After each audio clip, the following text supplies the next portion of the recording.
ಉತ್ತರ ಕರ್ನಾಟಕದ ಹೆಮ್ಮೆಯ ರೈತ ಧ್ವನಿ ಟಿವಿ ಚಾನೆಲ್, ಬೆವರಿಗೊಂದು ಭರವಸೆ.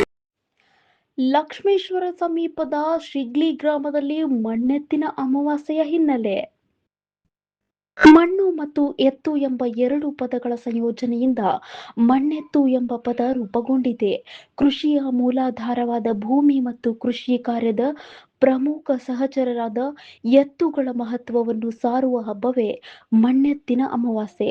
ಆಷಾಢ ಮಾಸದ ಅಮಾವಾಸ್ಯೆ ಎಂದು ಆಚರಿಸಲಾಗುವ ಈ ಹಬ್ಬವು ಮಳೆಗಾಲದ ಆರಂಭದ ಸಂದರ್ಭದಲ್ಲಿ ಬರುತ್ತದೆ.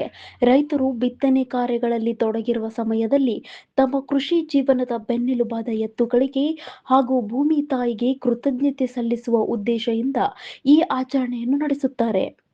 ಹಿಂದಿನ ಕಾಲದಲ್ಲಿ ಕೃಷಿ ಸಂಪೂರ್ಣವಾಗಿ ಎತ್ತುಗಳ ಮೇಲೆ ಅವಲಂಬಿತವಾಗಿತ್ತು. ಹೊಲ ಉಳುಮೆ ಮಾಡುವುದು, ಗಾಡಿ ಎಳೆಯುವುದು, ಧಾನ್ಯ ಸಾಗಿಸುವುದು ಸೇರಿದಂತೆ ಅನೇಕ ಕಾರ್ಯಗಳಲ್ಲಿ ಎತ್ತುಗಳ ಪಾತ್ರ ಅನನ್ಯವಾಗಿತ್ತು. ಆದ್ದರಿಂದ ರೈತರು ಅವುಗಳನ್ನು ದೇವರ ಸಮಾನವಾಗಿ ಗೌರವಿಸಿ ಪೂಜಿಸುತ್ತಿದ್ದರು. ಆ ಭಾವನೆಯೇ ಇಂದಿಗೂ ಮಣ್ಣೆತ್ತಿನ ಅಮಾವಾಸ್ಯೆಯ ಆಚರಣೆಯಲ್ಲಿ ಜೀವಂತವಾಗಿದೆ. ಭೂಮಿ ತಾಯಿಯ ಆರಾಧನೆಯ ಹಬ್ಬ. ಭಾರತೀಯ ಪರಂಪರೆಯಲ್ಲಿ ಭೂಮಿಯನ್ನು ಭೂಮಾತೆ ಎಂದು ಗೌರವಿಸಲಾಗುತ್ತದೆ. ಮಾನವನಿಗೆ ಅನ್ನ, ನೀರು, ವಾಸಸ್ಥಳ ಮತ್ತು ಬದುಕಿಗೆ ಅಗತ್ಯವಾದ ಎಲ್ಲ ಸಂಪನ್ಮೂಲಗಳನ್ನು ಭೂಮಿಯೇ ಒದಗಿಸುತ್ತದೆ. ಆದ್ದರಿಂದ ಭೂಮಿಯ ಮೇಲಿನ ಗೌರವ ಮತ್ತು ಕೃತಜ್ಞತೆಯನ್ನು ವ್ಯಕ್ತಪಡಿಸುವ ಹಬ್ಬವೇ ಮಣ್ಣೆತ್ತಿನ ಅಮಾವಾಸ್ಯೆಯ ಆಚರಣೆಯಾಗಿದೆ. ರೈತನು ಭೂಮಿಯನ್ನು ಕೇವಲ ಜಮೀನಾಗಿ ನೋಡುವುದಿಲ್ಲ, ಅವಳನ್ನು ತಾಯಿಯಂತೆ ಕಾಣುತ್ತಾನೆ. ತನ್ನ ಬೆವರನ್ನು ಸುರಿಸಿ ಅವಳನ್ನು ಪೋಷಿಸುತ್ತಾನೆ. ಪ್ರತಿಯಾಗಿ ಭೂಮಿ ತಾಯಿ ಅವನಿಗೆ ಸಮೃದ್ಧ ಬೆಳೆಯನ್ನು ನೀಡುತ್ತಾಳೆ. ಪವಿತ್ರ ಸಂಬಂಧವನ್ನು ಸ್ಮರಿಸುವ ದಿನವೇ ಮಣ್ಣೆತ್ತಿನ ಅಮಾವಾಸ್ಯೆ.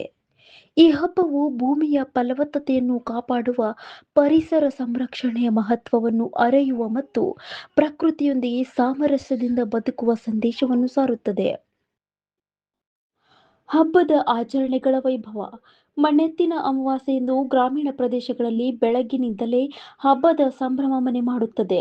ರೈತರು ತಮ್ಮ ಎತ್ತುಗಳಿಗೆ ಸ್ನಾನ ಮಾಡಿಸಿ ಕೊಂಬುಗಳಿಗೆ ಸಾಂಪ್ರದಾಯಿಕವಾಗಿ ಕೊಬ್ಬರಿ ಎಣ್ಣೆ, ಅರಿಶಿಣ ಅಥವಾ ಬಣ್ಣ ಹಚ್ಚಿ ಹೂಮಾಲೆಗಳಿಂದ, ಕೊಂಬಣಸು, ಗೊಂಡೆಗಳಿಂದ ಅಲಂಕರಿಸುತ್ತಾರೆ.